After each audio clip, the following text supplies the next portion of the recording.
Hey, dickheads, Richard here.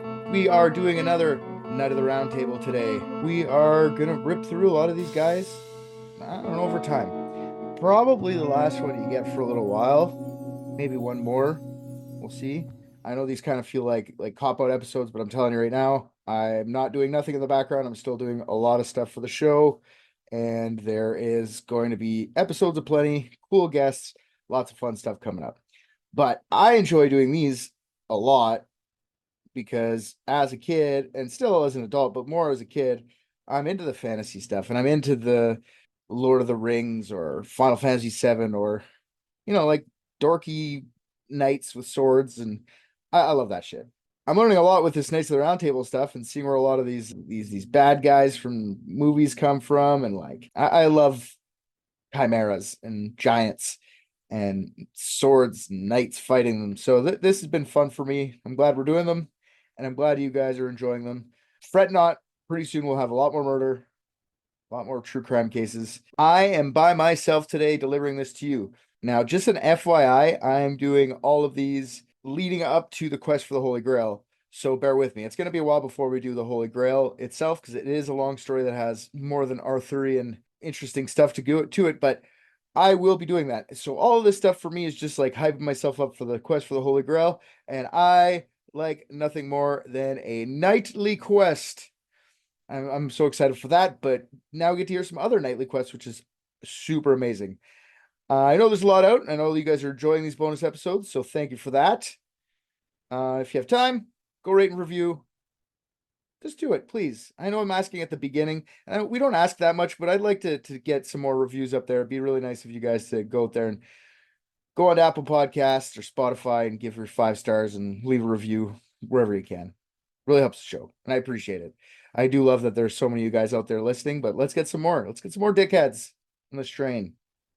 So let's get into it, guys. Enough's enough. Last night that we did was Sir Palamedes. Today's night is going to be Sir Safir. An elite team of private detectives. What if balloons are aliens? Maybe that's the key component we're missing. Cover-ups. John's guilty. Mysteries that need to be solved. Maybe Mormons need mountains. Richard, shut up. Now, Sir Safir was our last night's brother, Sir Palamedes.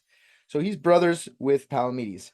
Before I get into Safir, did you guys figure out what fact about Sir Palamedes I made up? Because I told you I was going to add one story in there that wasn't true.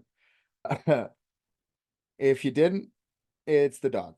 Palamedes didn't have a dog named Scout, and the dog didn't jump up at Palamedes for treats. Like saying barking up the wrong tree doesn't come from King Arthurian legend, as much as I wish it did. But that was fun. I'm going to do that again today, I think. Sir Safir deserves a fake story in there to get his real stories and then a fake one. Then the next episode, I'll probably tell you which one it was, but I'm not going to tell you today. All right. So let's do this. So Sir Safir. Safir is kind of like not really a known knight per se. If I think of Round Table, I don't think of Sir Palamedes, Sir Safir. He's another one of the lower known ones. I think like Galahad or Sir Lancelot. Those are the knights that you really think about. Sir Kay, Sir Ector, stuff like that. So these side ones are kind of fun. But interestingly enough, Sir Safir was a popular knight during his time. It's not like he's been always obscure. He's gotten obscure over time. He's mentioned in both Prose Tristan and Le Mot d'Arthur. Le Mot d'Arthur. His name is also included on the Winchester Round Table, along with Palamedes. So that was the round table that I said that the royalty had, and they still have it. I think it's on a wall now.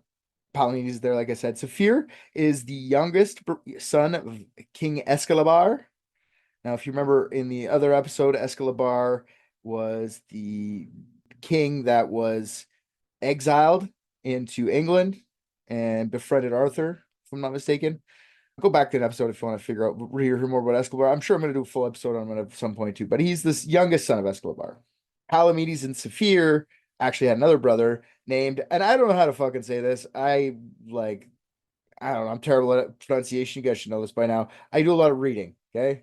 I don't listen to this stuff, so I don't know how these are pronounced. I probably should go listen to it to get a pronunciation, but I kind of find me stumbling through these is a happy part of your day. Watch me butcher someone's name, especially from Arthurian time. Who cares? So Safir and Palamedes had a brother. His name was Segwarides. Segwarides. I bet you there's an easy way to pronounce that. I'm just dumb. Segwarides. And Segwarides is also a Knight of the Round Table, so he will also get his own episode. So I'm not going to get too much into him. Escolabar was a Saracen king. Saracen, meaning Muslim. Remember, that's what the kind of some of the translations translated to Muslim, and he was probably from the Middle East. That being said, not only was Sir Palamedes a Saracen knight, so was Sir Safir, making him another knight of color at the Round Table.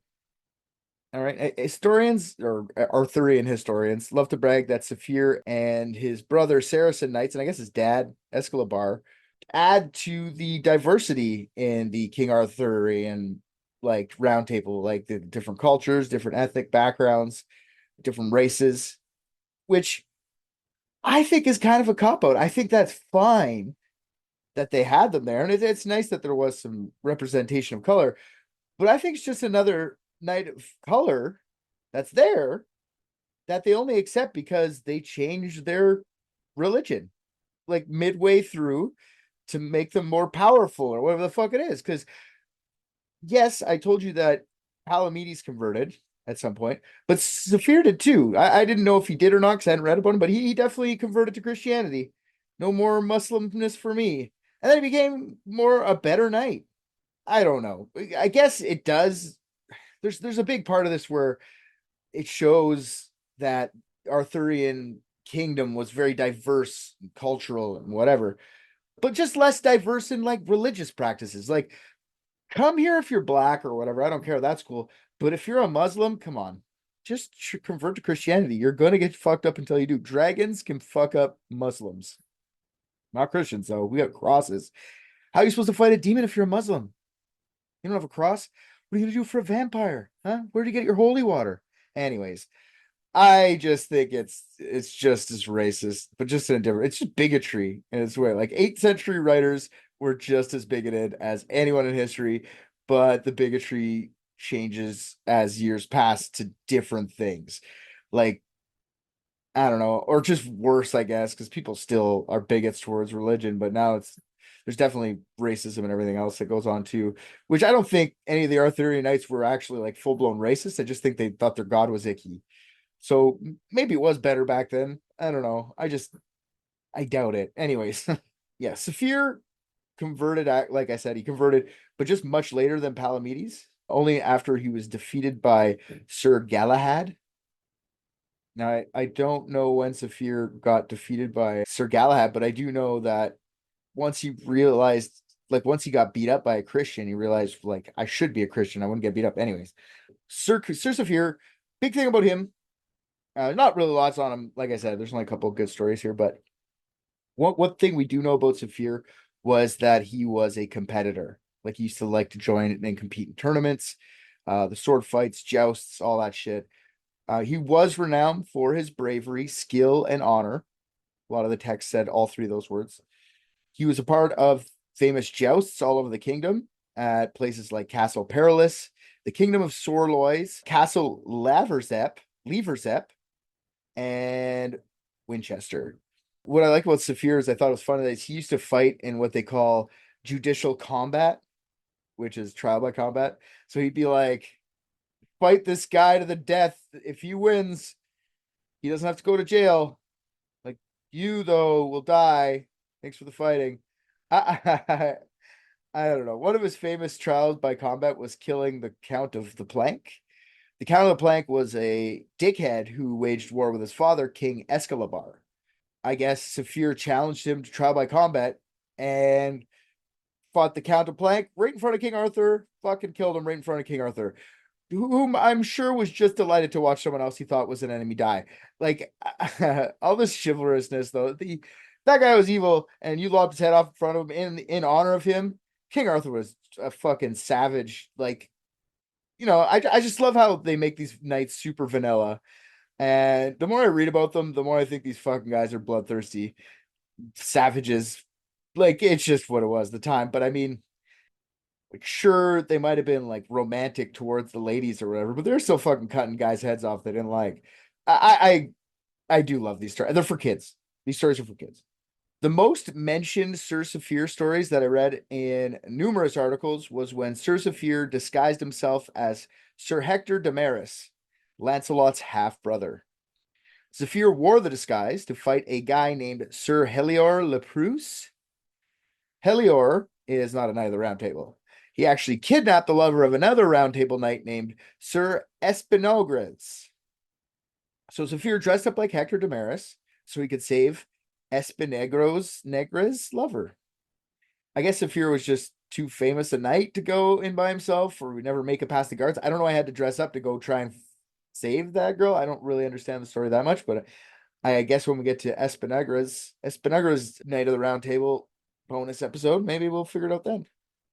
So disguised as Sir Hector de Maris, Samir challenges and defeats the evil Sir Helior.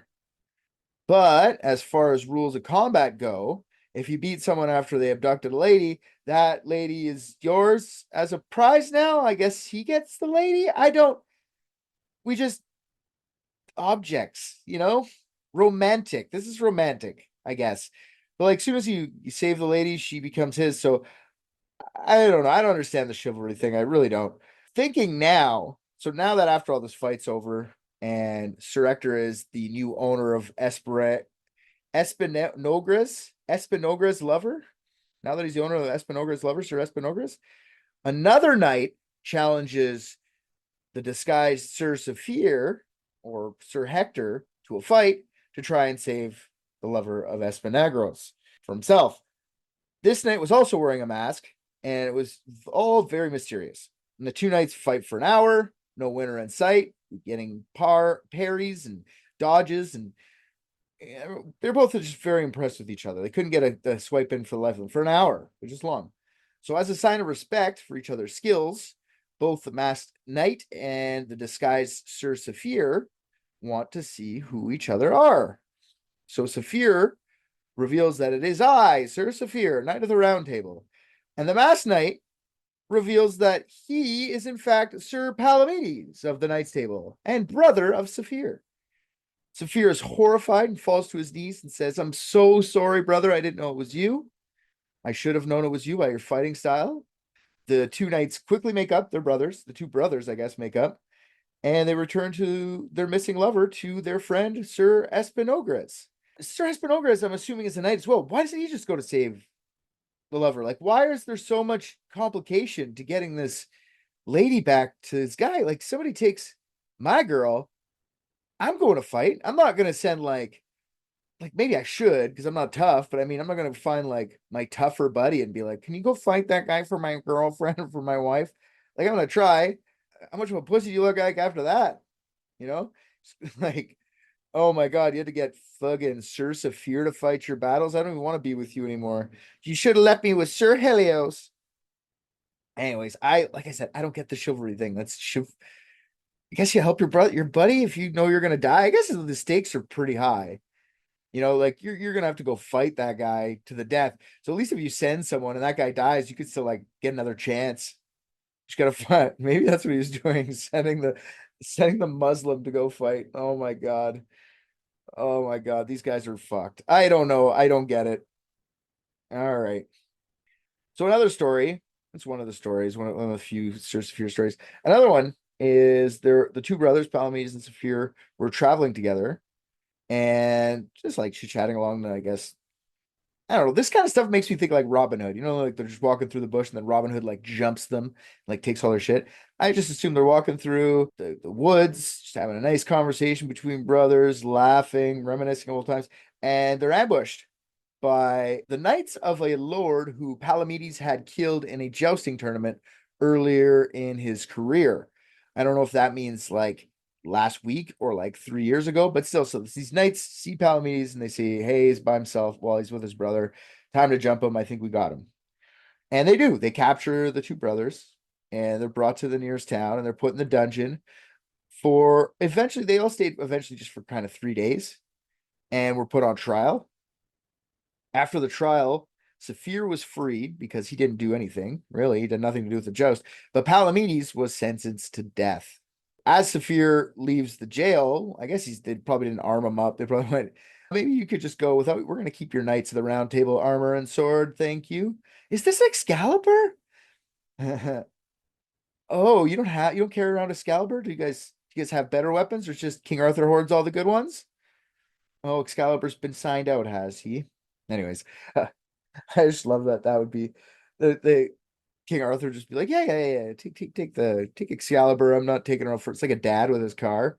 Like, yeah, I got nothing to do tonight. You could take Excalibur. Go take it out. Although, yeah, I maybe wouldn't lend out Excalibur. I love the idea of just sign it out with the guards. Make sure they know what time you took it, what time you expect to have it back. That's a pretty valuable sword in our upcoming war. You know what I mean?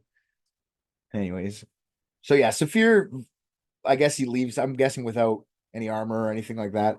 And but I'm gonna come back and I'm gonna save you, brother. I'm not gonna let you die by the sword of these knuckleheads. We got this. I'll go back and get some knights. Oh, whatever. I just need to get armed. Don't get ambushed. I got this. So he leaves, goes to get armed or whatever. I don't know how far he has to go, but he comes back, and by the time he gets back, Safir notices that his brother's been saved already by, you guess it, none other than the gorgeous Gaulian gentleman, Sir Lancelot. Gorgeous Gaulian legend gentleman. Gorgeous Gaulian. What would a person from Gaul be named? Like a Gaulian? Must have been a Gaulian. A French guy. Sir Lancelot comes in. He'd already saved his brother, Sir Palamedes. I don't know how he got word that Palamedes was in any type of danger, but like I said, after we listen to all these later on, we're going to be like, learn so much about these Knights of the Round Table. After Lancelot saved Palamedes, and Safir was very worried. He thought his brother was going to die. I'm guessing Palamedes thought he was going to die too. So they gave up their loyalty to Lancelot. Like, they were hyper loyal to Sir Lancelot after this kidnapping and saving both the brothers. So yeah, that's who they liked. They loved Lancelot. Sir Safir, what else can we talk about? Sir Safir hated Sir Tristane. Like, they both hated each other. Safir and Isolde were caught by Tristane hanging out swimming under a waterfall one time, and Tristane lost his mind. That's my girl. You don't get my girl wet. I get my girl wet. It's like, it's the waterfall. You don't talk about my woman like that. Anyway, so Tristane was kind of a little jealous bitch, I think. And Safir's just hanging out with her, but I don't know. They were naked. That's in there. They were nude. Showering, though. It's not like they weren't finger banging. They're laughing and having a good time. It's nudity wasn't the same. Like, if you got stinky, imagine being in those times and you had a waterfall, you'd have to take advantage of that. You couldn't not go get clean. Otherwise, you're in like a town where fucking people are throwing their shit in the fucking ditch. You know, it's disgusting. These cities were gross. 800, actually, probably be like 300. Like, the 800s wrote this, but the 300s were when they're set. So, like, I bet you it's so gross. I bet you everyone smells. A waterfall, I understand them just like jumping and getting naked, fucking cleaning up. I don't think nudity would have been as like I guess so. I guess it would have been like taboo to show your tits to another man. But I mean, I could kind of see why Tristan in these days, if my wife was under a waterfall naked with some guy laughing, yeah, for sure. But I have running water at my house. There's no excuse. I was washing. Anyways, this, and also the thing about this particular waterfall was known as a holy spot, where you could sometimes catch a glimpse of a fairy if you were swimming underneath it. So it's kind of like a romantic spot for these guys. If we catch a fairy, so Tristane kind of has a point. Like, if you're gonna go find fairies, you're finding fairies with me. My name is Tristane. You don't think I know anything about fairies? Come on. And Isolde, in her defense, to a point, ever since she was a child, wanted to catch a fairy in real life, because fairies were real apparently back then. You could get a glimpse of them. And I don't know, why didn't Isolde just ask Tristane to go down there someday and find a fairy? Maybe she didn't know. But if you do catch a fairy, you get a wish. You gain a wish. Not like, it's not like a genie where the fairy just like, it's like something reasonable. Like, my son hasn't been feeling well. Can he have proper health for 5 years? You can't ask to be king of fucking, like, you can't ask to be King Arthur. It doesn't work. It's not on a grand scale like that. It's something personal, small, something, a little wish, because fairies give little wishes. this is a good opportunity for both Safir and Isolde not only to wash, but also to catch a ferry. That's the way Safir describes it to Tristane. And, as they're showering, looking for that, Isolde's lover, Tristane, shows up. Tristane challenges Safir to a duel to the death for dishonoring his wife. So nude, Safir grabs his sword and fights Tristane right there. And he's nearly killed when the now dressed Isolde begins to get between them, stopping the fatal blow Tristane was about to administer. The naked Safir had nothing on a fully armored Tristane. Tristane and Safir were never the same after this. If it wasn't for Isolde getting between them, Safir would have been dead. Tristane hated Safir, kind of rightly so. I don't know. I think it's jealousy more than anything, but seeing my wife's tits, I'd be mad too. They hate each other so much. They always, like, if King Arthur wanted to send them on a quest together, Safir or Tristane would always speak against it, like, oh, you got to go slay a dragon in the hills of Monty, and they go, I'm not going with Safir. I'll let the giant slay more townsfolk. I couldn't care less. I'm not going with that guy. So King Arthur had to like make a plan around actually never putting them on the same quest or whatever, and they always just crossed each other in the castle and stuff like that, but never spoke really beyond that after the point of Isolde showing his tits to Safir.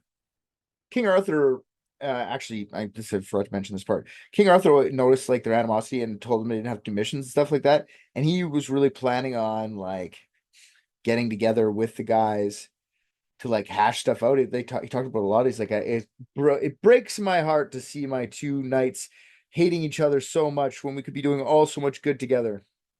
Is a loose translation. He just wanted them to be friends so they could do more good in the world because they were already doing so much good.